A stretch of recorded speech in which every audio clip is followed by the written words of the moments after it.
Hi, we're Option Conservation, and this is the Shoe Room Sessions.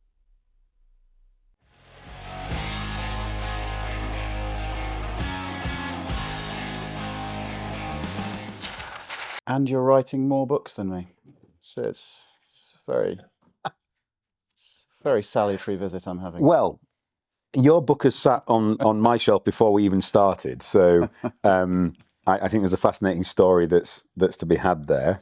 Also, we should say I've been trying to get you to come and do this for ages, so thank you so much for getting down here and finding the time. It's been a lovely week. Groundswell the last couple of days, and then down here today from the vast plains of Bedfordshire down to this. Fantastic. It's lovely down there, isn't it? I mean, it really is. I lived in Bedford for a while. Really? Yeah, worked for the Environment Agency in Peterborough. Wasn't a fun time.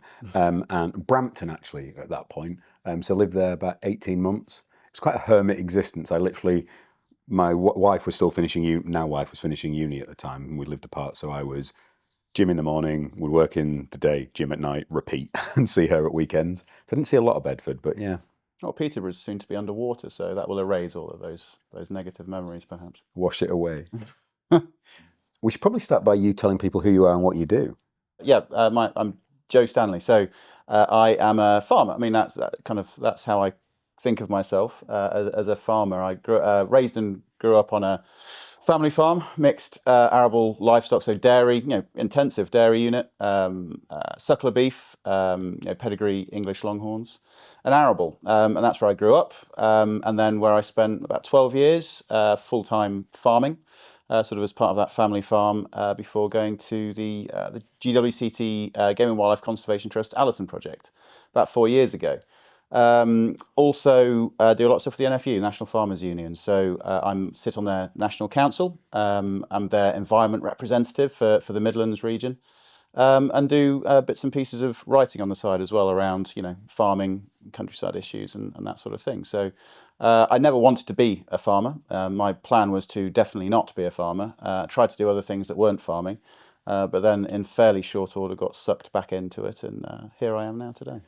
So it always feels slightly disingenuous asking an author to do this, but can you take us through your contents page? What is your life story, those key chapters that have got you to who you are and where you are now?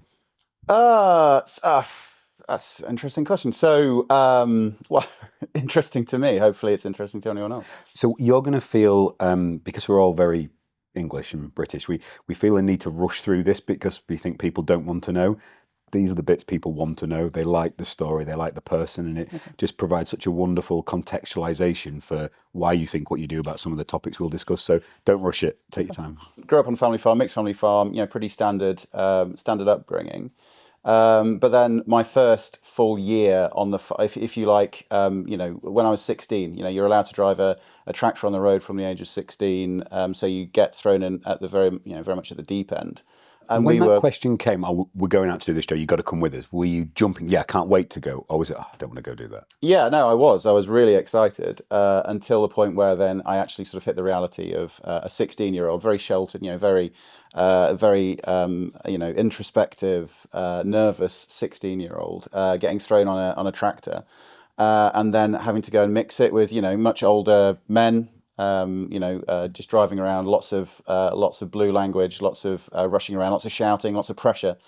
And literally, I can remember it to this day. It was just like a switch being flicked off in my head. I went from being super excited about being part of, wanting to be a farmer. That's what I was going to be when I was older. By the time I came home that evening, I was literally in a state of shell shock. And it was 10 years before I then really had any interest in getting into farming again. I really just went through the motions after that, every holiday and all that sort of thing. I was farming, milking cows from the age of 13. That was kind of how I earned any of my pocket money, etc. But actually I had no interest in it, no enthusiasm whatsoever. So whereas a lot of family farms and people in my situation, by the time they were sort of school leaving age, they had an encyclopedic knowledge of how to farm and how to deal with livestock and all the rest of it. Because I'd had this, for me, hugely traumatic experience where I decided this wasn't for me. I just kind of turned off, so I just kind of went through the motions. So I think even today I have a sort of a much lower, almost practical understanding of some elements of farming than I would have done if I'd have managed to maintain that level of enthusiasm, through my sort of late teenage years, early 20s. But yeah, I did a history degree at the University of Do Durham. you're welcoming to the sort of culture of the farming community there? Do you think that's how young people experience that now? Do you think that'd be very different now for a teenager who spends their first full day farming? No, I don't think it. I don't think it would. In large part, I mean, I was literally. It was like the first day of harvest. We were running a big contracting operation at the time, and the guys we had involved at that time, they were just, there was absolutely no, latitude being given to some kid essentially who was just turning up. First day on the job, you just expected to know how to do everything first time out. I mean, in fact, I remember the first time I was left alone on a tractor when I was 13. Dad took me off to a field, standard, grass field. Go and roll this grass field, far end of the farm. He sat me on the tractor seat, drove off, and it was at that point I realised I didn't know how to drive a tractor, and I literally burst into tears. Had to walk back to the farmyard to ask how I actually drove the tractor. And of course, there's a whole thing there about farm safety, right? I mean, that is not clearly. And we have a terrible, terrible reputation, terrible statistics of farm safety in this country. But that's just that's an example, right, of the kind of way And that farms can operate. Was your dad the sort of guy who would receive that "I don't know what I'm doing" that well, or would you be just expected to know and figure it out? Yeah, that would be a limited sympathy. Yeah. That you didn't know inherently how to drive a tractor at 13. My dad wasn't a farmer, but he was a builder, and he could not comprehend why I couldn't lay a brick perfectly, or because everything should be square and perfect in this. So I moved back home briefly when I was finishing my PhD off, because they don't pay you for like the last year of a PhD write-up, so you're effectively unemployed but a full-time researcher. Not good. And he would come back every day from work, and you just sat behind that effing laptop doing nothing all day. You should work properly. And it's like, okay, sure, Dad. Yeah, that's Yeah, it's the same sort of any if you're talking about like paperwork, farm paperwork. When I was working on the farm, that wasn't work. That was stuff you did in your spare time. The work was sitting on a tractor for 12 hours a day. The reason I asked about whether the culture would be different now is because certainly in my view of the world, and I often get asked why I'm optimistic and positive about things, because I genuinely think we're living in a kinder world than we did in the 80s and 90s. So I'm kind of putting you and I similar age brackets probably. So that was like You late. look younger though. I'm not sure that's true. Late 90s, the sort of that time was when you were out there on the fields, I guess. Yeah. So it was hit first, ask questions later, if you're allowed to ask questions. We recently recorded a podcast with the wonderful Molly Bedell, and I was explaining how you weren't allowed to talk about politics, or I wasn't allowed to ask anything. It was just like, no, men don't talk. They just do work. Get on with it. And I think certainly in my world of business, you're welcoming people, and it's how do you set them up to be successful? How do you give them a nice landing? Not a just get on with it. But I spent a lot of time on building sites, oil refineries, power stations, that sort of sensory overload, and holy fuck, what situation am I in? No, but there's a I felt it. Yeah, but that's a massive point, right? With some jobs give you huge amounts of training before you hit the job. They want you to be highly qualified before you. Obviously, vocational roles. My wife's a dentist, for example, and if you're lucky enough at a young age to know you want to be a dentist, then you go through all the stages, and you don't have the experience, but you have the training. If you join the army, you're well trained before you end up going and actually joining a unit. But with farming, you're just kind of anticipated. That you will know what you're doing by the time you get into that role, right? And I think that there's something to be said about what we're asking farmers to do in the modern day. We're not just asking farmers to grow wheat, barley, rape anymore, or just have a suckler beef herd. We're asking them to do all this natural capital stuff, which they haven't got a clue, because no one's ever told them how to do it. And that's not fair, right? They don't know how to plant a winter bird seed mix and do it well. But we just kind of, and I think other stakeholders just kind of assume, well, it's growing stuff, so you must know what you're doing. Well, we haven't equally, nor have we given them the skill set to find out. So if you've got a generation who grew up checking everything on YouTube and self-teaching yourself, then maybe they can. But that is not what that generation is accustomed to. My version of your tractor is going on a building site at 14 and being handed a petrol-powered disc saw and asked to cut up blocks and bricks. I was so scared of this thing. I'm like, if this slips, I'm going to cut my own feet off or legs off. And it's like, just crack on, it'll be fine. No, that's a terrible idea. We'd never do that now. Yeah, and presumably safety gear was for, Walked into this building. So it was a domestic job down a little passageway, and I saw this ginormous old chap stood on an old outdoor toilet roof, like steel reinforced concrete roof. He stood on top of it, no air defenders, like really thick old school NHS glasses, cutting through the roof he stood on with no PPE. And I was like 14 going, that's not all right, is it? I'll be all right. Yeah, they were the days. How old do we sound right now? This is like, sorry. Okay, so you decided farming wasn't really for you, but then ended up doing it for... Yeah, so I did a history degree at the University of Durham, just because I found history interesting. And was there a particular time period that did it for you in terms of focus? I mean, Durham does a lot of good medieval history, right? So that's kind of probably, but yeah, a bit all over the place, really. And then after I left there, did you enjoy your time at Durham? Yeah, I was very introverted. Made good friends and all the rest of it, but didn't make the most of my time there at all. I definitely should have made more of it, and I think I could probably say that of my entire life up until probably my mid-30s. Definitely could have made more of my life. But yeah, then did a couple of roles after that, with sort of completely non-agricultural again, not intending to go back into farming whatsoever, but then eventually ended up back on the family farm, sort of almost by inertia, and yeah, spent quite a few years just farming, big hours, 100-hour weeks, whatever it is, as you do on farms, right? Sort of similar to you, work, gym. Just explain that. So when people say 100-hour week, just talk people through what that's really like, because people say it and think they do it, but explain what a week would look like, or a day in that context. Well, like, during harvest time, you would literally be, you're starting work at, 6:30 in the morning. You might be finishing at 10, 11, 12 at night. So yeah, you certainly get a work ethic out of it, if nothing else. But so just, long out, but no, again, I didn't have any real enthusiasm for it. And it wasn't until I'd already been working on the farm for probably, I don't know, like 6 or 7 years. And then I started to actually look at sort of life beyond my individual farm gate. Not just working, going home, coming back and working, but actually thinking, what's going on in the wider industry? What are the issues in play here? Was there a trigger for that? Was there a moment that's... The first thing I did, it was a course that was being run by the National Farmers Union, basically to get younger people, exactly this, to get younger people interested in what was going on in the wider industry. And for some reason that really struck a chord with me. It was like a overwinter course with a dozen people of similar age to me. It just made me think, this is really interesting stuff.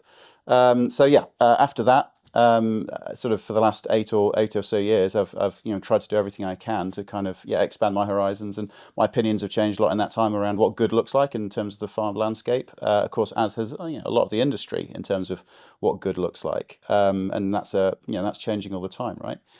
That moment you referred to of not making the most of your life until the mid-30s or early 30s. Was that course? Was that the point that made you switch and go, I'm actually living this now, I'm present in where we are? Yeah, it was. It was sort of realizing that there was more. So when I left university, the first job I went into was I managed to get into the Royal Military Academy Sandhurst. And I was only there for 6 months, so a 12-month course. I did 6 months of it. And for whatever reason, I didn't finish that. But the reason I went there was because I wanted to do a job that had a sort of a greater purpose to it. I wanted something that had a bit of meaning to it. And it just felt to me at that time when I was 21 that joining the army was a really, purposeful, important job. And did you have that language at the time, or was that a feeling that you now can articulate in terms of language? I think that was exactly it. And there was no family connection to the military or anything like that. And God knows why I decided that was a good idea. Actually, when I went to the recruiting office at the time, I was morbidly obese. I was 120 kilos. What's that like? I don't know, 22 stone or something like this.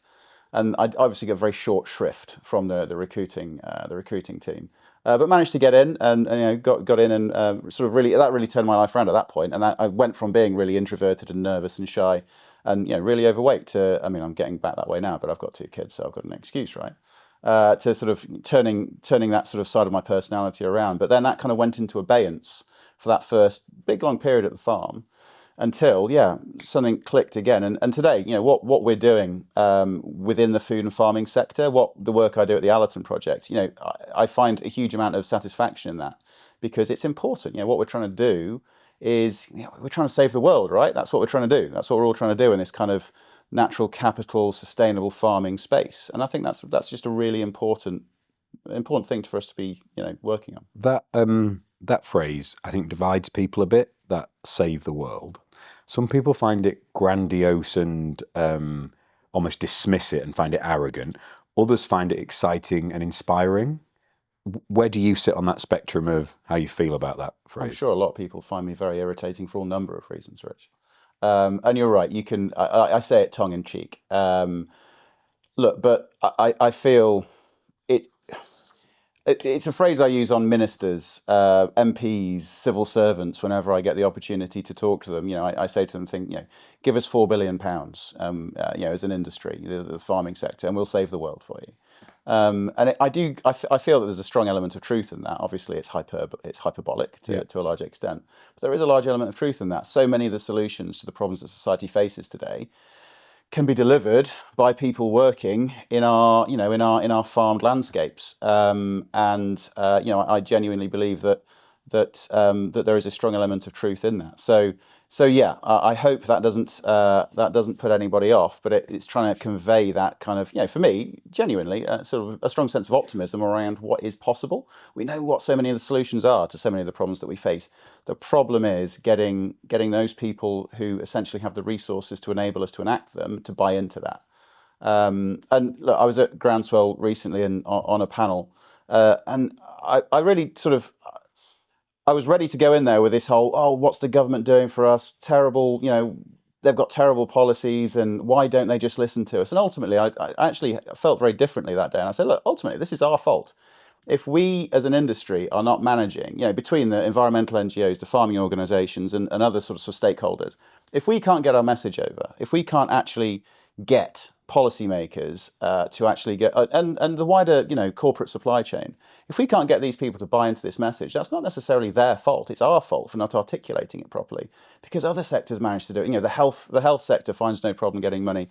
The defence industry now has absolutely no problems extracting large sums of money from the government.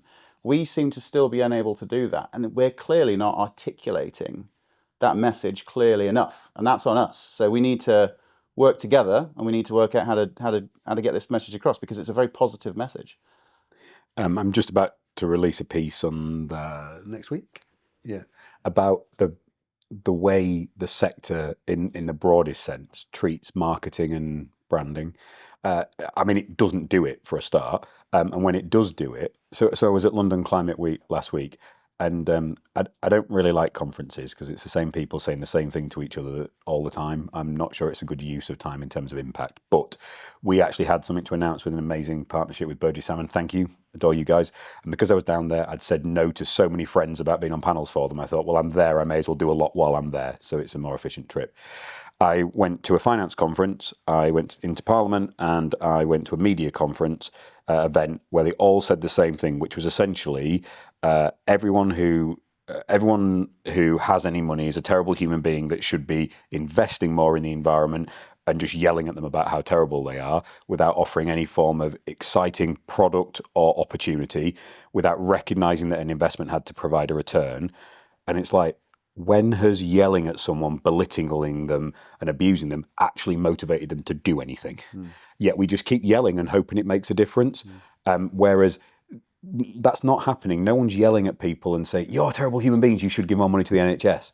We're making something that people want. We're drawing people in as opposed to pushing them away. And we just saw it everywhere last week, and it was just thoroughly depressing. What is nice on the flip side of that, there are so many companies in my small part of the sector that are doing exciting stuff. So Nattergal, Rebalance Earth, Great Yellow, Restore, they're all changing that. They're not yelling at people and trying to abuse them anymore. They're saying, we're offering this alternative way of working, this exciting thing. Would you like to come and be involved in this? We're opening the doors rather than pushing people away. Yeah, absolutely. And of course, that frustration, that shouting, that yelling, that shrillness, it comes naturally because you get frustrated, right? especially when you just can't understand why people aren't kind of seeing the logic of your position. But I think you're right, and I think it's easy to slip into that, and I'm sure I've slipped into that over the years. Me too. Yeah, me too. So yeah, that's kind of a new thing that's rattling around in my head. How do we, again, from farming industry all the way through to sort of environmental NGOs, ultimately we agree on a lot more than we disagree on. And when we do work together, as we've seen in recent years, around, for example, the funding settlement for DEFRA in the recent spending review, it's possible to say that, because all of those groups worked together and said, look, this is important, the outcome wasn't as bad as it could have been. And where we do work together, we are able to make that difference. So yeah, I think that's something we need to be. I think we need to be better at that. And as you say, just shouting at people doesn't seem to work. Have you always written? Has it been something you enjoyed? Yeah. I was writing. I used to write a lot of Star Wars fan fiction when I was a little kid, like from the age of about 10. This is really interesting, right? Because our finance team, which Emily is part of, is run by this amazing lady called Alice, and she inadvertently christened their WhatsApp group the Finance Team Empire. And I don't know much about Star Wars, but I've really lent into that to the point of trying to make as many Star Wars references as possible about them. And they've now adopted a Baby Yoda emoji as their icon. It's quite fun. So, yeah. Well, depressingly, if I was to go on Mastermind tomorrow, my specialist subject would still be the original Star Wars trilogy. Nice. Just because when you're a kid, you just soak it all up, don't you? And I wish I'd been interested in something useful. So mine is probably even more niche than yours. I reckon if I gave yeah, exactly. If I gave most people a guess, then at 1980s and 90s professional US wrestling. Yeah. So the Hulk Hogan Ultimate Warrior era is my literal. And that's taking up space in your head. I know. That could have ecology in it today or something. Yeah. It's even worse than that, actually, because you probably don't do what I do. So I fall asleep at night listening to 1980s and 90s satire revisits of professional wrestling. I think that might be a medical condition. Literally, within 45 seconds, I'm gone because it just makes my brain go, oh, you don't need to worry about this, and just drop off. It takes you back to a childhood state when there were no worries in the world. Yeah, but I generally put it down as the reason I can talk. Because that whole thing is, if you strip it down to the elements of what's involved, it's a soap opera performed by stuntmen. And the soap... It's not real. No. They don't even say it is anymore. They literally go, this isn't real, it's an art form. Anyway, but they all talk in 60 to 90 second sound bites. And if you think about being on a panel or doing something like this, that's all it is. So I put it down to professional wrestling and being obsessed about watching Yes Minister as a kid. That and a bit of Only Fools and Horses was kind of my... Talking to a civil servant this week. Oh, I am sorry. No, he's a lovely guy. And he said that apparently the new generation of civil service, people coming, people in their 20s, they don't know what Yes Minister is. No, it's the thick of it, isn't it? Yeah. That's their version of that What now. a tragedy. It is so beautifully written. Problem was, when I was in the Environment Agency, I would see episodes of Yes Minister playing out in live time. And you'd be like, is this, can other people see and hit this is, okay. Yeah. This is mental. Yeah. But less comedy, but that was a reality.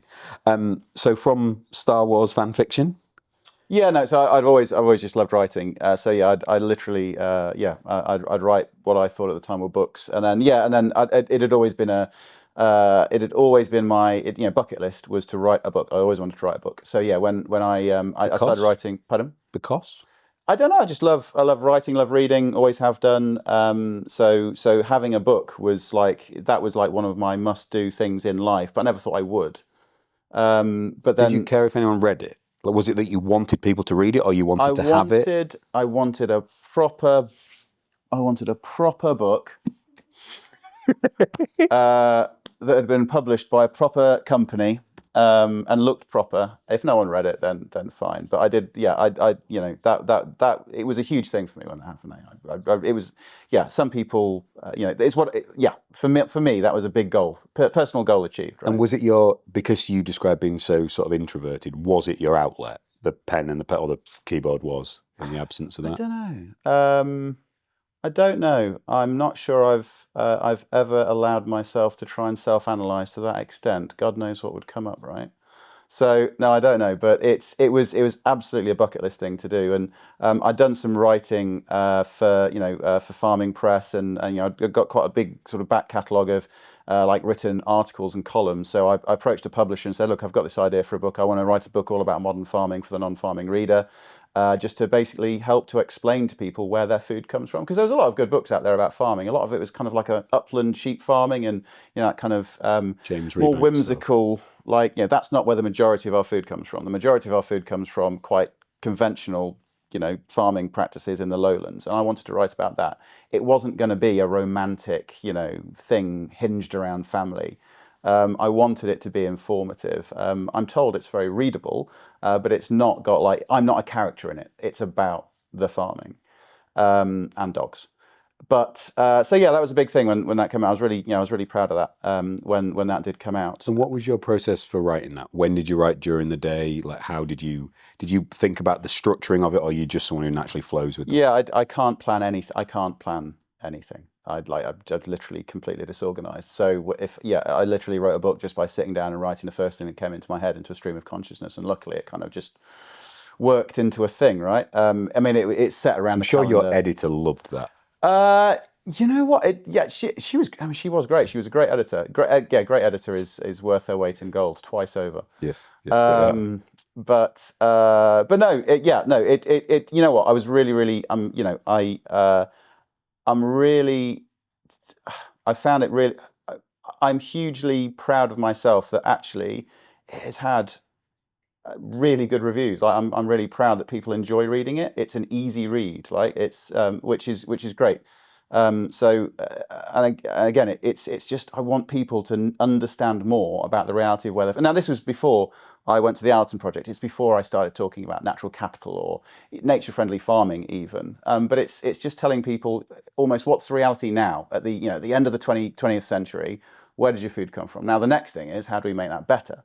But I think we have to also understand where are we now before we can actually have a sensible conversation about what comes next. Did it feel like a full stop on the traditional family farming chapter, ready for that step across? I mean, that's sort of what it became, as it turns out. I left my sort of my family farm at the start of that year, just actually after I'd got the commission for the book, and I didn't start work at the Allerton Project until about 5 months later. So it was a fantastic project to have in that kind of period where I wasn't sure what I was doing, and then subsequently have learned so much since then about again what sort of comes next. And let's talk to us about life now. So day to day, your focus in terms of work, how you split your time, because you wear lots of hats still. Family, husband, father, farmer, media commentator, natural capitalist. Where do those hats sit? What does life look like? Yeah, so as I said, sort of going from when I was younger, just farming, and literally you just you farm gym, and that's it, right? Then all these other things come along, so sort of juggling, sort of full-time role at the Allerton Project, and the Allerton Project it's a research and demonstration farm, and it's all about how do you basically have a thriving natural environment alongside food production. What sort of scale are we talking about? About 320 hectares, lowland arable and livestock. So that's kind of the main thing. But then, also, again, sort of National Farmers Union roles, and often, the NFU gets a bad rap about, both from farmers and from people outside the farming sector. In many times, it's seen as, it's such a regressive organisation. It only backs the big farmers, and I fundamentally disagree with that. Right? Of course, it's a membership organisation, and you have to consider a really broad range of opinions when you're taking a position on anything. But ultimately, it's a great organisation to be involved with, because it's the main focus point. It's the main interlocutor between farmers on the ground and the government and the supply chain in many cases. So it's a vital, I think, organisation to be involved with if you want to be part of that conversation, today. And lots of other bits and pieces around that as well. So life's very busy at the minute. But it's good. It's fulfilling. Right? Please tell me the use of the word interlocutor was a throwback to a specific Yes Minister episode. Of course. Yeah, excellent results. I haven't heard that word in a long time. One of the absolute, so I don't talk about this often. This podcast is the biggest cheat code we've ever come up with, right? Because I have the absolute, and I mean this word in every sense, privilege of inviting brilliant, interesting people into the shoot room. Good. We're going to get onto that avoidance of compliments. We'll get onto that. I get to listen and talk and ask questions for a couple of hours. My phone isn't in my pocket. No one distracts me. And then hopefully we give you some audio and visual stuff at a really high quality that helps showcase the things you've got to share. And like you and I could have this conversation sat in a coffee shop or a pub somewhere, but no one else would hear the bits and benefit from it. So what I love is it's our intent to give back to the sector and help showcase and grow everything. But it really lets me dive in and learn about stuff I don't understand. So can you help me and others understand the great bits about the NFU? So you already flagged it earlier about a training course they put on for you earlier in your career that was really positive impact. I only hear the negative. I only hear that side of it. So can you help us understand the good bits so we can showcase that as well? Yeah, and look, as I said, the NFU often gets treated as kind of like the boogeyman, right?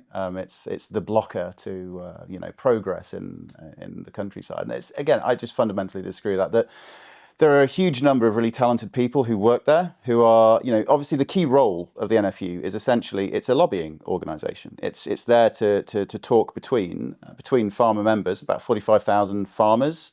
And about 75% of the farmed area of the UK are, under the NFU's kind of, umbrella, and government on the other side, and that it's there to essentially, to help create better policy. And God knows we've not seen any lack of work for it in the last 8 years. I often wonder what the hell we actually mostly did before Brexit. It's just been a cascade of just one thing after the other since Brexit. But the people who work for that organisation, they are getting into the weeds of the issues. They're a lot of the stuff, right? If we're talking about how do we square nature or climate friendly landscape management alongside food production, look, I've come a long way in the last 5 or 6 years in terms of my views on how that can be achieved. But I still would strongly argue that many people don't fundamentally understand how food is produced and the trade-offs that are inherent in that system, and that we have, generally speaking, the conversation between sustainable food production and landscape management has generally been too far in the direction of, wouldn't it be wonderful if we just, look, really crudely put, rewilded the whole countryside? Why don't we just rewild the whole countryside? That makes sense, right? And I guess the NFU is kind of, it's the main organisation which is going, look, okay, what is the art of the possible? What is the best way to square these two important functions? And look, the NFU came out with its net zero by 2040 ambition back in 2019. Completely blindsided the government. There's no requirement for us to have done that, but we had that scale of ambition to say, look, we think we can become a carbon neutral industry in the next 20 years. 10 years ahead of the government's overall ambition for the economy. So there is ambition there within the organisation. The problem is, and I think which is a fair point, it's got limited resources as a lobbying organisation. It has farmer members who are leading these discussions rather than, if you like, often professional paid people. And again, that's one of the strengths of the organisation. You have farmers in the room actually talking to ministers, civil servants, whoever it is. But a fair criticism would be that just events, the scale, the weight of events since Brexit has often overwhelmed its ability to be proactive, and it has too often had to be reactive. And that means the narrative that it might want to cut as an organisation has become diluted because it's always having to react to the next crisis. And I think that's a fair point, but that's just a function of the volatile times that we're living in. It's really complex, isn't it? I think it shows the perspective of where you sit completely influences what you see and what you observe, because I've never heard that narrative about the NFU before. All that gets played back is, no, they're the blockers to everything, don't change anything, no farmers, no food. Yeah, and right. So personally, the whole no farmers, no food thing, I find a deeply troubling narrative, and that is nothing to do with what the NFU, I mean, those guys are very hostile to the NFU themselves, right? So, and that's one of the problems we've got with the farming industry at the minute. It is becoming quite highly fragmented. Again, we were talking about that shrillness earlier on, which is all too often easy to get into. Desperation among the farming community is driving this fragmentation into ever more disparate and increasingly extreme in some ways, sort of splinter organizations. That's not good. Splitting and then falling in on each other we're never going to achieve anything that way. But again, it's that desperation which is driving that in many cases, and feeling like we're being left behind by, again, bigger events. What can anyone do to help that situation? Well, again, it's fundamentally the things that agriculture, that farming, again, I'm talking primarily here from a farmer's viewpoint. The things that farming can deliver for society to most farmers seem so self-evident that it's incredibly frustrating to have that ignored. So some farmers might feel it's incredibly frustrating that food security, for example, just isn't on, realistically, anybody's agenda, certainly not on government's agenda. Other farmers feel incredibly frustrated that the natural capital benefits that can be returned to society, the human health benefits that might be able to be delivered from a more regenerative farming system, for example, just aren't recognised by government. And we continue to spend tens of billions a year on fighting the effects of ill health through diet, when we're still absolutely reluctant to address any of those root causes at the farm gate. And that drives these frustrations, right? So I think just fundamentally, that, if you like, that treasury argument, that yes, Minister Treasury argument, right? That, it's not a train linking A to B. Therefore, how do you actually put a value on that? Therefore, we don't recognise that. Or thinking we're still living in that post that sort of late 90s period where the world is stable, the weather's not doing anything particularly remarkable, and geopolitics isn't flying down into a sort of the third circle of hell. We just think we're still in this stable post-Cold War world where food security is, we're a rich country, we can import anything we need, so why are we concerned? I think it's that frustration that just it threatens to boil over, and you can see why. It's not going to take a lot more, is it? Because we're recording this in early July 25. We're pretty much in a drought if it hasn't been declared already. By the time this comes out, it probably will have done. That's going to build. That's going to cause even more problems. Then we're going to get a really intense rainstorm, because we always do. Then there's going to be flooding somewhere. It doesn't feel like the economics of a number of farms can take that. And I just think we haven't. You build on, and I'm trying to channel the perspective of a farmer and a landowner here. You build on everything they feel like they've gone through and been in despair. Then you throw how they feel the inheritance tax thing has changed, layer and layer and layer. Then the weather's going to come, and then we're going to be into winter again. This could get really nasty very quickly, right? And we see that. I mean, as a wider point, the circumstances you're describing, as throughout history, leads to the rise of populist politicians. We're seeing that in this country now developing, right? And it's a wider issue than just agriculture. Of course it is, but agriculture it's almost like the issues that we're seeing in society at large in microcosm. And it's so frustrating to be able to get, I feel like you can step back and you can see the problems, you can see the solutions, you can see how you can link them up. But it's frustrating that those people in positions of authority don't seem willing to do so. You ever seen the movie V for Vendetta? Yeah. It feels a little bit like the closing scene of that all the different elements are building in terms of, and I hope they're not. And I come back to my previous point of genuinely believing we live in a kinder, more optimistic world than we did before. Because we're not putting people on building sites. Well, not too many in their early teens and giving them a saw. But hopefully things will improve. And there are elements of enthusiasm, positivity, ambition coming through. Like Groundswell's a big example of that. Yeah. Like the Glastonbury of the farming fraternity. Say a little bit about that, because you've just been there this week. Yeah, no, it's great. I mean, so I'm on record, I don't know, 6 or 7 years ago, as saying pretty much everything that Groundswell stands for is bollocks, right? I used to say, I grew up in a very conventional farming system, and that was the only way we could farm. It was the only way to farm, and all this other stuff. Either it's been tried before and it doesn't work, or it's just nonsense. And then it was, again, as I started to... Why do you think you felt that perspective at that point? It's the environment that you're brought up in, right? So I think often it's thought, oh, younger farmers are going to be more open to more progressive viewpoints. And well, that's only the case if the environment that you grow up in allows you to think that way, right? I don't think it's automatically that just younger people are going to think more progressively. And that was certainly the case for me. That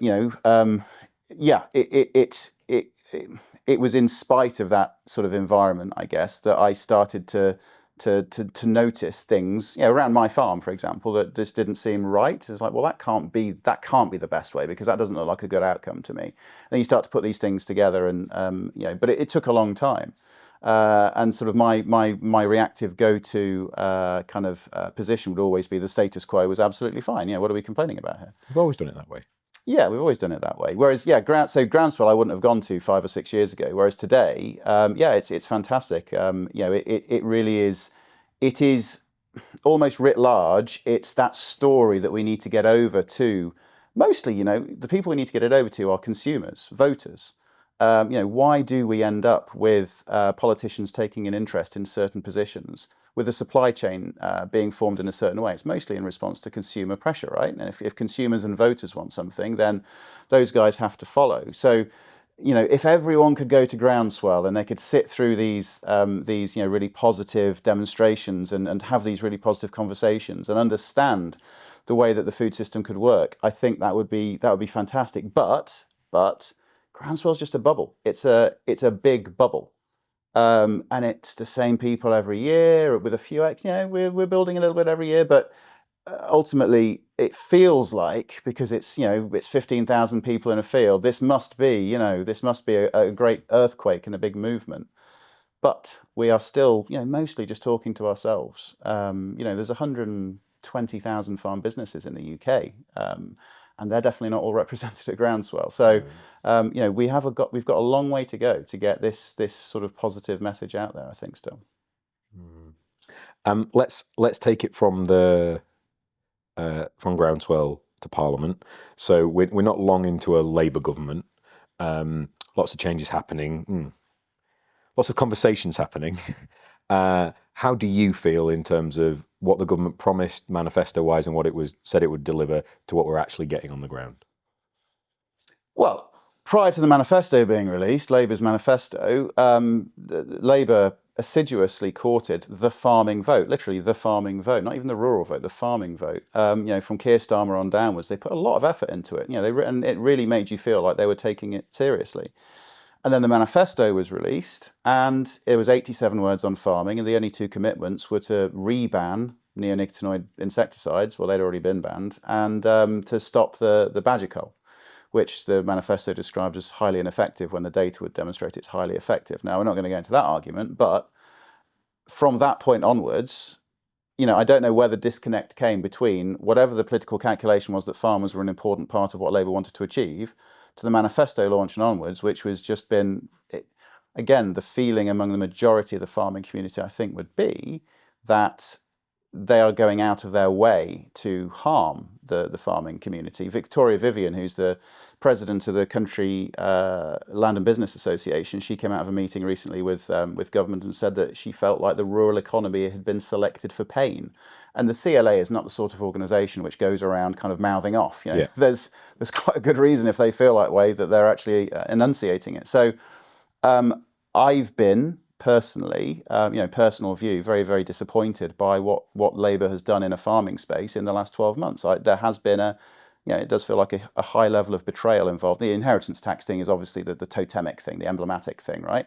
And it sucks all the oxygen out of the room for all these positive conversations that we should be having, because even if the farms that are going to be impacted on it aren't necessarily going to be directly impacted for maybe, 5, 10, 15 years, it's just sucking the confidence out of the sector. And that's the confidence we need to invest in a more sustainable future.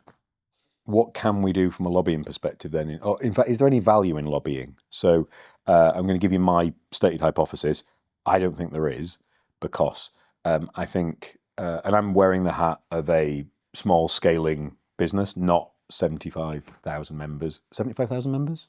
NFU, 45,000 members. So I don't have 45,000 members that I'm representing. I have our small team and our investor group, which are perfectly formed and wonderful people. I don't think the juice is worth the squeeze of me to invest a penny in trying to lobby or influence government, because the people change, the pockets of the others that are lobbying are far deeper than ours will ever be. And I've just seen it tried and not work. And the other problem is, even if you can get a minister to agree to something, the machine won't let the minister do. So we had George Eustace in the podcast a few months ago, which was the most cathartic podcast because he was Secretary of State for the Environment when I was a director at the Environment Agency. So he was able to say, oh, when I tried to do this, what happened? I'm like, nothing, George, it never got there. And he's like, I knew it. And I could say, why did this happen? He's like, I have no idea. So how do you think about balancing trying to do good, trying to influence, trying to do stuff, but the realities of, is it effective? How do you think about that challenge? I mean, yeah. Again, just I mean, from the GWCT's perspective, yeah. I mean, a huge amount of what we have tried to demonstrate to government over the last 30 years, from the Allerton Project's perspective, has, for example, I'm told some 60% of the agri-environment options that you'll find in the Modern Agri-Environment Handbook come as a result of research that we've carried out at Allerton Project. And we don't just produce the research and then suddenly it magically finds its way into the wider farmed landscape. You have to go to ministers and civil servants and go, look, we've found this. This is why we think this is an important thing that we need to do for nature. This is the evidence. This is what it'll cost. Would you like to include it in your scheme? And that's how these things work. Things like supplementary winter feeding of farmland birds, that didn't used to be part of the scheme. And other actual organisations, ENGOs, they actually tried to block that from getting into the agri-environment scheme because it was considered to be a sticking plaster, when the actual problem was we need to have a fundamental reimagining of how the farmed landscape looks, right? And it's like, well, look, I can see what you're getting at, but the reality is the birds are dying now and we can feed them and we can save them. And that's lobbying, right? And so I agree that there's always going to be failures along with the successes, but fundamentally, yeah, of course. I think it's always worth having a go. I think increasingly, look, if we're looking at things like, and this is going off topic, but things like the inheritance tax issue, right? The government has been completely resilient to any sort of lobbying from the NFU on that. And I think, almost at this point, it's going back to, again, the consumers, to the supply chain and saying, look, this is why this particular policy issue, which might not seem like it matters to you in the slightest, is going to have a significant impact either on the wider society or on your supply chain. And that's why you're seeing quite a lot of players in that supply chain. A lot of the retailers are saying to government, this is a bad policy. This will impact food security in the UK. This will impact what we want to achieve for the environment in the UK. So it's not just farmers saying this. And I think you need those coalitions, but you also need to be, again, talking to consumers, talking to voters. And that's where the pressure will come from. I agree. Yeah, you can have ineffective lobbying, of course you can, but I think it does have a big value. One of the couple of ideas I've got really interesting at the minute, one which might come on to is time management, not in like a calendar sense of the word, but really being consciously purposeful about which decision you make when. And I always think about the elegant fly half on the rugby pitch who you can't pop the pass until the person commits to tackle, otherwise it's pointless. So there's a right time to make a decision. You want to make a decision as late as possible, but not miss your opportunity, because you get more and more information, perfectly make it. So being really purposeful about when and where you don't make decisions. And the other bit is the unintended or the secondary consequences of what seems like a good idea. So it's totally stolen from Gary Kasparov's How Chess Imitates Life book. And he's like, whenever you move a piece, there is a negative impact on somebody or something else. So one I heard about this week from because the amount of land we've bought in a short period of time, if an estate or a landscape comes up for sale, we get a call to ask if we're interested in this property. So a lot of the land agents will talk to us about movements on the market. And what I heard this week was they have never experienced more inflow from non-farmers wanting to buy farmland. So the policy of saying inheritance tax is going to change, yes, that's negatively impacting farming communities, the 120,000 farm businesses you talked about. But there's 1 million high net worth individuals who are like, oh, I hadn't realised there was a more efficient way to deal with. So actually what they claimed was to try and stop that happening. Yeah. Actually, the knock-on effect has been, that's fantastic. I would much rather have that scenario. And pay it at 50% of the full rate. Yeah, yes. Absolutely. Yeah, but those sorts of perverse outcomes are redolent throughout. Look, I mean, look, as a really obvious one, the EU banned the use of neonicotinoid seed dressings, right, on oilseed rape 11 years ago now. And there was, good reasons for that in terms of the concern for pollinators, feeding from that flowering crop. But of course, all that meant was that then farmers were left with no option to control the particular pest that was concerned with than to go out into their fields. And instead of relying on that seed dressing, which literally only targeted stuff that ate the rape rot, they just went out there with their crop sprayers, and they would spray those crops 3, 4, 5 times with the broad spectrum insecticide. Much worse outcome for nature. But that cascade issue wasn't appreciated by people who were probably trying to do the right thing in the first place, but we were in a worse place. But this is the problem, isn't it, with just pulling out a single thread and thinking, oh, I've got a particular passion, and I'm gonna solve this. Totally. To everyone, I went through a phase of about 6 months of meeting everyone who introduced themselves as a conservationist, and then proceeded to describe which of the individual lenses they were particularly passionate about. It was a bird, a butterfly, this type of fish, and it was like, fuck everything else as long as that thing's okay. Whereas I'm quite agnostic, so I don't recognize predator or vermin as a terminology. I just like wildlife. I'm very happy that it's there. I don't know why I would kill a fox and not kill something else in terms of that. I didn't grow up on a farm. I appreciate the perspective is different from where you sit, and I'm constantly learning from our landscapes. But so many people categorize themselves as conservationists, but actually of a specific type and want a certain type of land use. And with my GWCT hat on, I would probably say one of the conversations we have historically had the biggest issues with is around. So our core model for nature conservation is something called a three-legged stool. I don't know, you might have heard of it. No, please. We're not doing a good enough job, clearly. So if you want to recover, Listening to too much wrestling and not enough room for... this is one of the things that, you've not got the space. If you want to recover, again, we're talking about farm landscape at the Arta Project. So if we want to recover our farmland species, we provide habitat. We provide, again, that supplementary food sources of whatever type in order to maintain some of these species. And we control predators. So we have done extensive research at the Arta Project and elsewhere in the country that does demonstrate for us conclusively that if you're not addressing all three of those things, now obviously it can be context specific and it's different stories potentially in different parts of the landscape, but certainly where we're concerned, if we're not addressing all three of those issues, we continue to see declines in the populations of some of our rarer species. And I guess the challenging conversations to have in this space are people fundamentally love nature. They want all nature to thrive. The problem we have is that, the UK, it's a heavily modified small island with 70 million people living on it. We industrialized before anybody else. We've been farming the landscape for 7,000 years. We don't have a well-balanced natural ecosystem anymore. And again, a huge part of farm agri-environment schemes, the outcomes that taxpayers pay farmers to deliver, is to actually do pretty intensive environmental work. We're not talking about leaving stuff and hoping for the best. We're talking about going in there and really annually doing some pretty exacting work to try and create the habitat, the conditions for species to thrive. And I think that's a function of 7,000 years of human development. And I'm afraid we can't just say, well, let's cross our fingers, hope for the best, not farm that field and see what happens. Yeah. And there's a lot of science behind it. I don't know if you've noticed, but when you adopt a policy or a political position of discussion, you do the non-finger point. I do too. Yeah, people do because they've seen it at the dispatch box. Because you can't point, you're not allowed to point. So you've got the dispatch paper. I notice when I'm, especially if I've got a camera in front of me, my hands tend to come up here. Like, there's no wake off.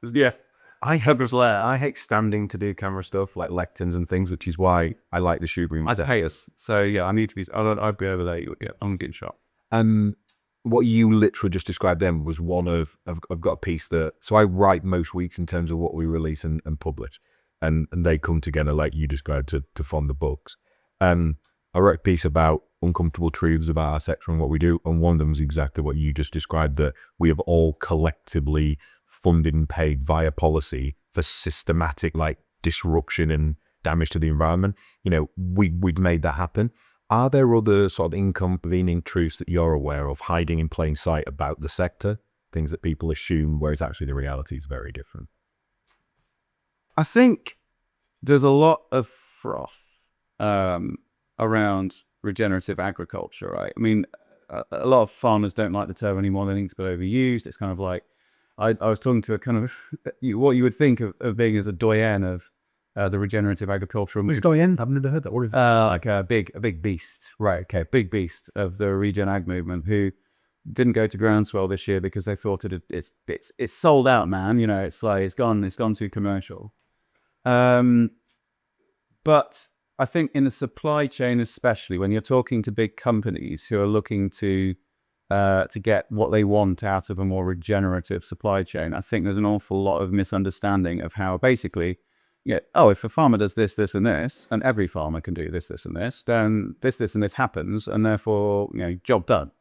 And my practical reality, my farming reality of actually a lot of these regenerative practices are incredibly challenging, and there's almost always trade-offs, whether that's between profitability or yield or even different environmental outcomes, right? It's like, soil carbon sequestration. There's a fundamental tension between farmers being asked to use more soil organic matter as fuel instead of fertilizer, as fuel for their crops instead of fertilizer, but also to store it for long term in the soil as a way to mitigate against climate change. You can't easily do both when you're farming the land. You want to spend it, you also want to save it, and there's a kind of a tension there. So I think there's a huge number of inherent tensions, inherent contradictions in a lot of the things that we're trying to achieve in the countryside. In our land use, and we do absolutely have to move away from that that sort of unipolar thought that our land is basically just for food production. That kind of post-war thinking that it's just for food production. Of course, it has to be for many things, but we have to appreciate there are trade-offs, and I think there's not enough recognition of those trade-offs. Or if there is recognition that, for example, yield may decrease in a more regenerative farming system, right? But that's fine because we can just import stuff from somewhere else. Well, what's the environmental or climate or social impact of just importing it from somewhere else? And we have to factor that into the equation as well. Out of sight, out of mind it's not good enough, right? I often think about, so we've got two areas of our larger Scottish estates that have the potential to produce wind power. That is not without causing environmental disruption and presence of wind. However, someone's like, oh, I don't like wind turbines. Okay. Do you like gas and oil? Well, no, I don't, but I can't see that, can I? Yeah, exactly. It's where you feel that sphere of responsibility and how wide you want that to. And we've got to be less. There has to be less, hypocrisy, right? And that's quite a hypocritical approach, right? Yeah. That whole, no, we do need more of that, but just not there. Exactly. And and again, you're looking at supply chains, and all too often you feel like there's this, oh no, we need to be more sustainable. And of course that might mean there's a reduction in profitability, but not for us. No. That's probably going to have to come from you, Mr. Farmer. And that it's just this fundamental honesty in this conversation that I do feel that we're in most terms lacking. And again, government keeps saying it's investing the largest ever sum in nature-friendly farming, and of course the sum it's investing is nominally less than it was at the start of this parliament. By the end, there is a cut. I mean, there's a real terms. There's a nominal cut, and the actual budget itself was set in 2014. In real terms, it's worth less than 2/3 of what it was a decade ago, adjusting for inflation. So again, it's just deeply unhelpful to be trying to just kind of recycle these tropes. Like, why tell people something they know is not real, that they know it's not true? Because you're just going to lose everyone's goodwill and good faith and willingness to engage. We have to have more honest conversations. Because the disengaged 95% just believe the headline, don't know, whereas the 5% are furious because they're being lied to, and the farming vote was vital for the election, but not for the parliament. What I would like to do is continue to asset strip your incredible knowledge and ask, have you come across, so I'm very skeptical about soil carbon as a concept. So we currently, across our 50-ish thousand acres, do not think about, or have not put a pound value or a measure on the carbon held in our soils, because we're just not sure about the science. On the tree side of things, on the people, we feel more confident. And I swear, you cannot begin to believe how wrong I want to be about this, because personally and financially, if we can monetize soil carbon, that's a very positive thing. Have you come across people who you've been impressed with in terms of experts on who are talking about soil carbon and they're thinking about it? Because we'd love to have them sat in that chair and have conversations with them. So we have our own soil scientist at the Allerton Project, and I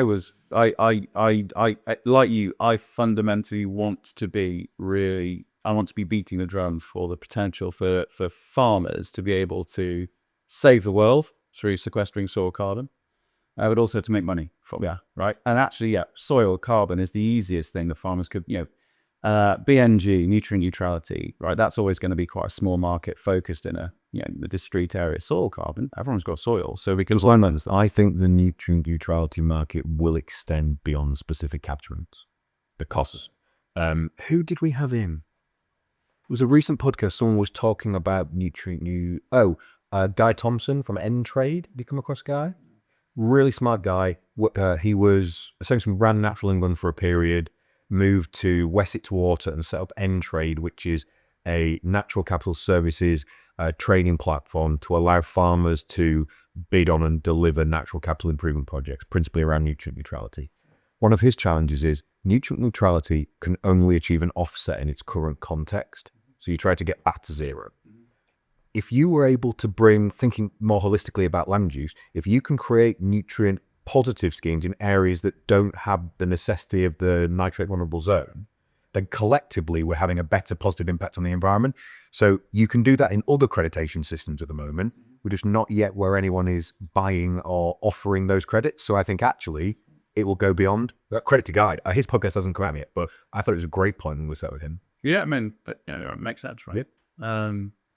But no, your point is well taken, and unfortunately, again, so our soil scientist, Dr. Jenny Bussell, who would be a great guest, obviously, she is highly skeptical about the ability to, again, farm a soil and for the long term that we would need to sequester that carbon in that soil.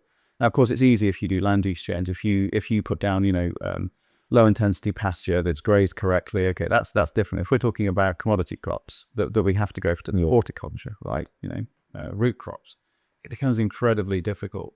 And we've seen, haven't we, carbon credit schemes globally go, be exposed for not delivering what they have said they deliver. Farmers are very, very tentatively looking at this. There's a few farms that have started to trade and sell offset carbon. Obviously, that's some big numbers already, right? There's been that £1 million trade. Yeah, but I think for agriculture, if soil carbon's going to be a thing, I think most people agree it's going to be talking about insetting that within the supply chain, right? So the grain company, the milk company you're dealing with, they're going to want carbon attached to that commodity, and that will then, you're not taking it out of your farm system and giving it to a Formula One team so that they can do what they do, point cars around tracks. For those of you not cited on that, that's an actual reference he's throwing there because that did happen. So that did happen, yeah. Eco Formula One. But what we're talking about is if you inset that carbon within the agricultural supply chain, if you sequester some carbon in your soil and you can demonstrate that has happened, then your customers beneath you can take advantage of that to reduce their scope 3 emissions. So you're reducing your scope 1 emissions, they're reducing their scope 3 emissions. You can both benefit from that.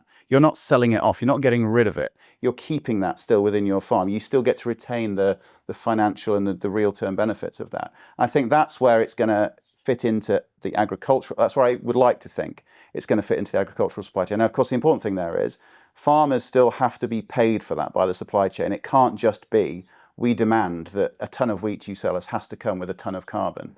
That has to have a market price attached to it. Now, the question, of course, is fundamentally, can we demonstrate that there is going to be a ton of carbon still in that soil in 30 years' time? That's the question. And again, talking to our soil science team, I'm very skeptical about that. Not just because you have to, for the long term, treat the soil in a certain way, but climate change is just fundamentally impacting our ability to be able to promise we can do anything with soil.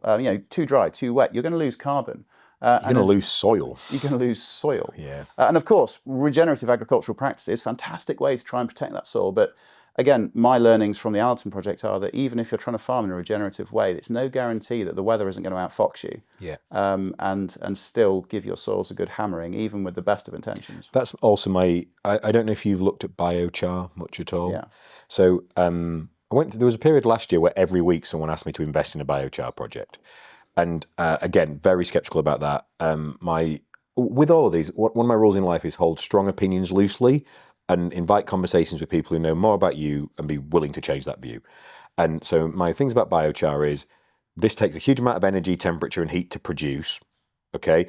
And how do you keep it in the field? Because you go to any slopey farm and look at the roads and they run Exmoor, they run red when you go there to see it. I'm like, how do you know it's still in the field? We just do.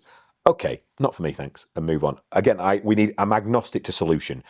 I'm someone who believes, yes, we should plant lots of trees in the right place at the right time, right species, the right reason, and we should restore our peatlands. But I'm not naive enough to not think we are going to need a mechanical carbon capture solution to actually make a difference. We can't plant or land use our way out of it. We need all those things anyway for nature and for the greater good. But we need every solution. So I want them to work. I just haven't seen it yet. And that's where the Allerton project comes in. We're doing research on exactly that at the minute. At the Allerton, on biochar, does it stay in the field? What does it do for the soil? Does it actually store carbon for as long as they say it? And that's one of the projects we're involved with. Because, we need that data. How long are you into that research? This will be the third year applying it in an arable setting as part of something called a biochar demonstrator run by the University of Nottingham, the actual project. But yeah, we're doing lots of things on biochar. For example, what if you chuck biochar all over your field margins, and then any soil runoff, the pesticides and the phosphates in it, hopefully will get locked up by the biochar, right? Hopefully, we'll see. But then, of course, then does the biochar then leave the field as well? But we're doing the research so an investor can come to you in future, Rich, and go, well, the Allerton project has actually done the data, and it does work, or not. They probably won't come to you if it doesn't work. They might anyway. People try. So we have a property on Exmoor. Amazing. It's a really unique estate in our portfolio in that we bought 2/3 of a 17th generation family farm at the request of farmer and his wife, they were trying to sort family inheritance from parents to him and his brother and everything. And we went to look at it. And was like, oh, sorry, we hadn't anticipated you were selling 2/3 of something. We didn't realise that.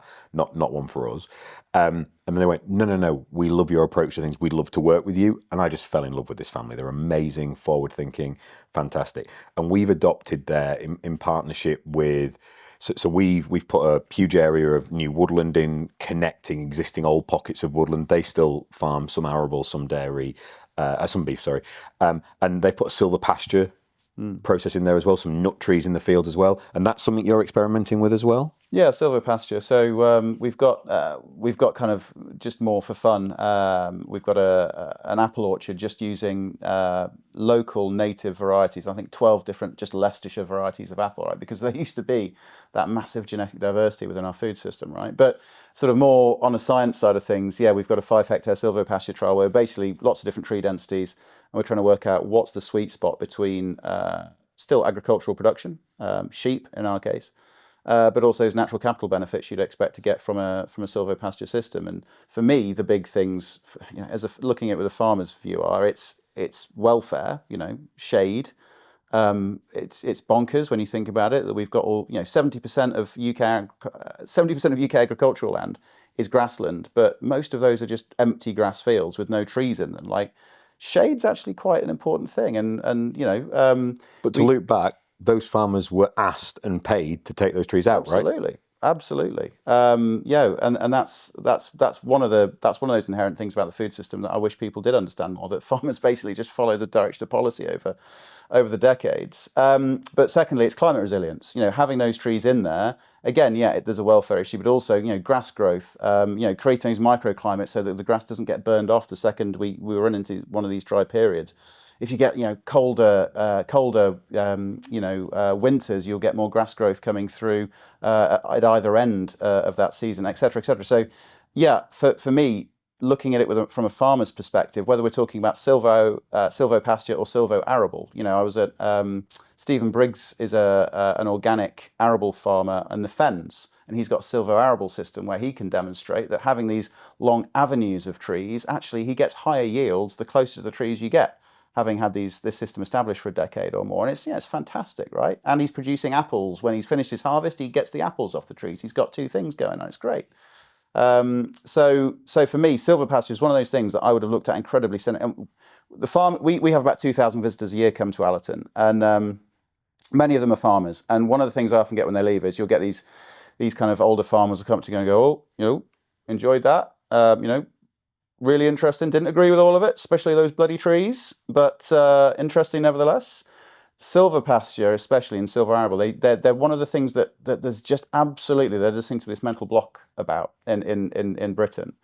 Of course, it's common elsewhere in the world to have trees integrated with agriculture, especially in hotter parts of the world where it's essential. But that's where we're going now, of course, in the UK. And we just need to, I mean, I used to think of the agri-environment schemes I had on my home farm. I used to be like, well, that's wasted land, isn't it? You know, we could be doing something useful with that. But of course we are doing something useful with that. And we just have to think of it as a different crop. You know, it's not the be all and end all, shouldn't be for farmers anymore. Food production. But as you've just said, that's what we were asked to deliver for 60 years. We're now asking, you know, for 2 or 3 generations of mindset to be changed almost overnight. So I'm hopeful that can happen. It's happened to me. I'm hopeful, and I was pretty bloody minded. So it can happen to anyone, I imagine. So I'm trying to embody the thoughts and feelings of the sort of older generation farmer that come to visit you. And I was thinking, yes, they've been to see you and seen that project, and they've maybe spent 5 hours with you or whatever it is. The number of mental reps they've had of seeing fields without trees is thousands. So the hope of 5 hours of mental reps versus thousands of hours of mental reps, it takes such a long time to change. It's going to be a generational change. This comes back to my awareness of time rather than time management issue, that we have such a poor understanding of the passage of time and our awareness of it. So I was asked last week on a load of these Q&As about, well, why aren't natural capital markets perfect now? And I'm like, how are financial markets doing? Hundreds and hundreds of years old, and they almost fucked the world in 2008. Yet we expect natural capital markets to be right in 10 years. Yeah. Come on, people. Let's actually be objective about this and realise. And the nearest equation I can put for natural capital markets is the development of tech businesses and the internet. We're in the dial-up age of natural capital. We've just got a ringtone that allows us to connect some computers.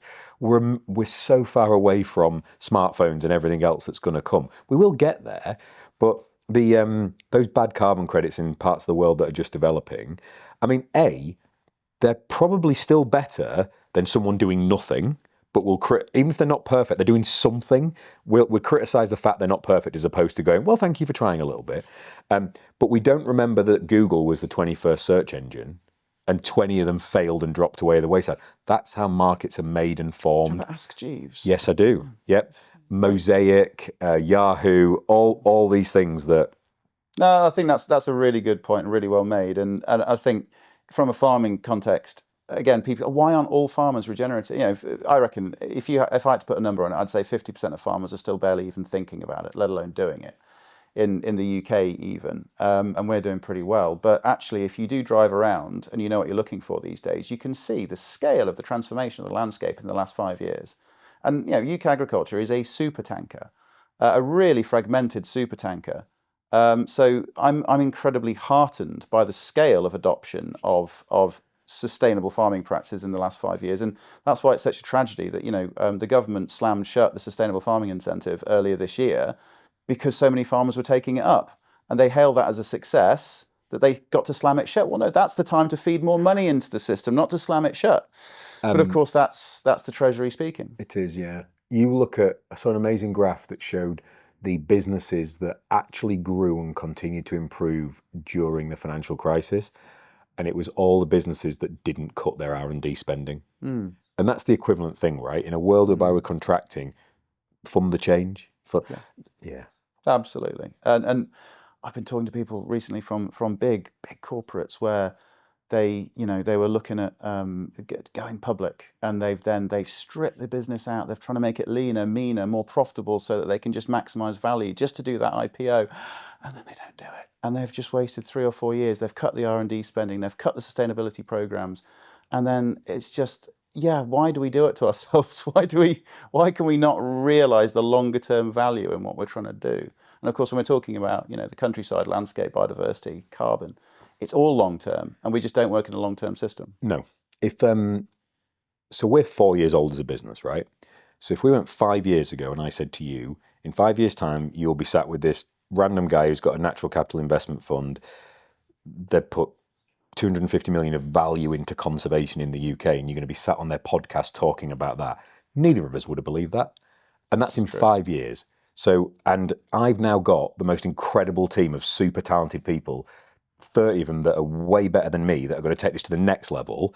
So we built that from nothing over 5 years. They've got a platform now. So the next 5, they're going to do some amazing stuff. So Absolutely. We're going to accelerate into that. Joe, it's been an absolute treat. What's the one question I haven't asked you wish I had? Oh, wow. You've not asked me about my dogs. Tell us about your dogs. It was the happiest day of my wife's life when she saw my terriers had been our terriers. Ted and Toby were on the front of my book. The book was dedicated to my wife. She hasn't read it, but she left a great review on Amazon, which is really all My that wife matters, hasn't right? read mine, and nor has she left a review on Amazon. Is your wife your better half? She is, yeah. She's as I put in the front of the book, she's my sternest critic, which is useful, right? It's good to have a stern critic to keep you grounded. Do you know who Stanley McChrystal is? Yes. The US general. Yeah. So he tells a story about when he was made a 5-star general. Have you heard this one? No. So he sat there at his inauguration. Bear in mind, there's like a B-2 bomber going overhead. There's fireworks. This thing's a big deal. His wife leaves in and goes, "Don't forget to take the bins out when we get back." Yeah. That's what wives are for. Yeah, that's what other halves are for. This is true. Yeah. But no, it's been great. Thanks for having me. No, our pleasure. Thank you Been a very much for blast. coming in. Really appreciate it.